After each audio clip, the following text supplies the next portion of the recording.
Imagine walking into your GMAT exam just 4 weeks from today, confident and prepared. It may sound daunting, but acing the GMAT in 1 month is achievable with the right strategy and mindset. In fact, a well-organized 4-week study plan, combined with determination and focus, can truly change the game for your score. Over the next 10 minutes, we'll lay out an intensive yet approachable plan that balances quant and verbal prep while also fitting into the busy lives of working professionals, students, and non-native English speakers. The key is consistency. Studying a bit every single day is far more effective than sporadic cramming. So, whether you're juggling a full-time job or coursework, commit to carving out regular study time. High performance is possible in just 4 weeks. Let's dive into the week-by-week game plan to make it happen. Week 1. Laying the foundation. Build your fundamentals and set your baseline. This first week is all about strengthening the core skills in each section and identifying where to concentrate your efforts. Start by taking a diagnostic practice test early in the week. This practice exam from official GMAT prep or a reliable source will reveal your starting level, your strengths, weaknesses, and what score gap you need to close. Don't worry if the initial score is lower than you'd like. Use it as a roadmap. Analyze the results to pinpoint your weaker areas, whether it's math basics or certain verbal question types. With that insight, spend week 1 reviewing foundational concepts. For quant, refresh your grasp of high-yield math topics, arithmetic operations, fractions and percentages, algebra basics, and geometry fundamentals. Make sure you understand key formulas like averages, exponent rules, geometry formulas, and solve a set of practice problems each day to reinforce those skills. For verbal, focus on grammar and comprehension basics. Also, get acquainted with critical reasoning and reading comprehension fundamentals. Learn the common critical reasoning question types, strengthen, weaken, assumption, inference, etc., and practice active reading strategies for RC passages. Non-native English speakers might spend extra time reading an article or two in English daily to build comfort with complex passages. Tip: don't agonize over obscure topics yet. Focus on those that give the best return on investment. Core areas like grammar, data sufficiency techniques, percentages, number properties, algebra, and geometry are frequently tested and relatively quick to learn. In contrast, low-frequency topics like advanced probability or combinatorics can wait. Don't let a rare question type drain your valuable study time this early. By the end of week 1, you should have a solid grasp of the basics in quant and verbal. This foundation will set you up to tackle harder questions in the weeks ahead. Just as importantly, start building good habits. Review your mistakes thoroughly every day. If you missed a practice question or took too long to solve it, spend time understanding why. Was it a formula you forgot? A tricky wording that confused you? Begin an error log or journal to note these issues. Learning from mistakes now will prevent you from repeating them on the actual exam. Keep the momentum strong. You're turning weaknesses into strengths one day at a time. If you enjoy this free content, subscribe now to my channel, leave a like to this video, and check out my other videos. Week 2. Deep dive and practice. Focus. Intensify your study and start time-bound practice. In week 2, you'll dive deeper into each section and begin simulating test conditions in small doses. Building on the foundations from week 1, now practice more problem sets and introduce timing. For quant, continue with core topics but at a higher difficulty. Tackle more word problems, ratios, and algebraic equations. Make sure to include plenty of data sufficiency questions. Learn the common pitfalls of DS and practice the elimination strategies unique to those problems. For verbal, expand your focus to reading comprehension strategies and tougher critical reasoning questions. Develop a method for RC like skimming for main ideas, summarizing paragraphs, or noting keywords, and apply it to a few passages daily. In critical reasoning, practice identifying argument conclusions and assumptions quickly. If sentence correction is in your test, keep drilling grammar exercises as well. By now, you should start recognizing patterns and errors.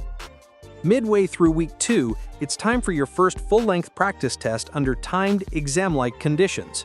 Treat this as a real exam. Sit down for the 3 hours, follow the section timing strictly, take the scheduled breaks, and no distractions.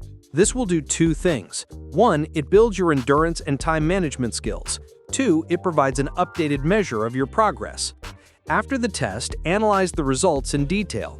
Which question types are still giving you trouble or taking too long? Perhaps you noticed that geometry questions slowed you down, or you missed several strength and weaken CR questions.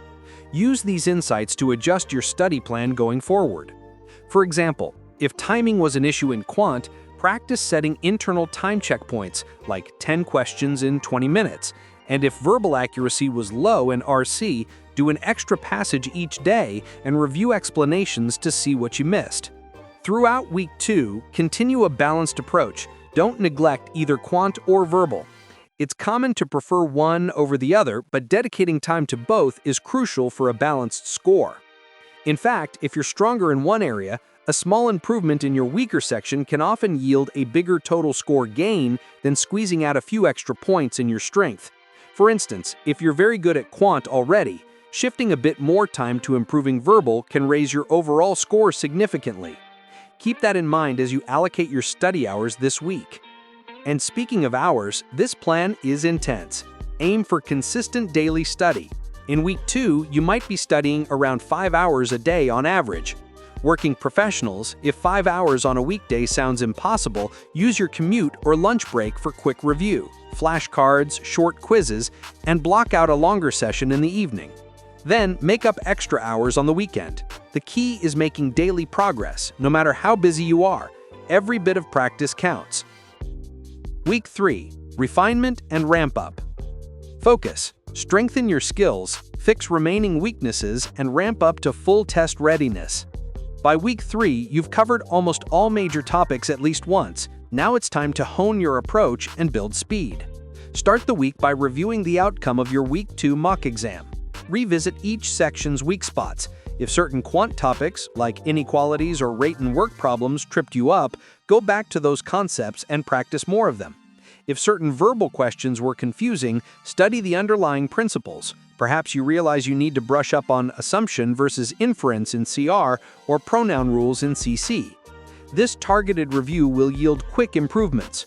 By addressing patterns in your mistakes, whether it's a misreading the question or a knowledge gap, you'll avoid repeating them on test day. During week 3, practice should reach advanced levels. For quant, challenge yourself with harder problem-solving questions and mixed sets of various topics to simulate the unpredictable mix of the GMAT. Work on maintaining accuracy even under time pressure. For example, do timed sets of 10 to 15 quant questions, giving yourself around 2 minutes per question. This will train you to think fast. For verbal, focus on timing strategies across all question types. Practice sets of CC, CR, and RC mixed together, since the real test will jumble them. Learn to quickly eliminate wrong answer choices in verbal, a crucial skill to save time. Also, continue reading for comprehension. Maybe read a complex article and summarize its argument to keep improving your reading speed and understanding for RC. By midweek, consider taking another practice test, especially if your week 2 test wasn't close to your goal yet. Some experts suggest doing about 1 full mock per week in a short prep timeline. If you do take a week 3 test, simulate it just like before, and afterwards, spend a day dissecting it.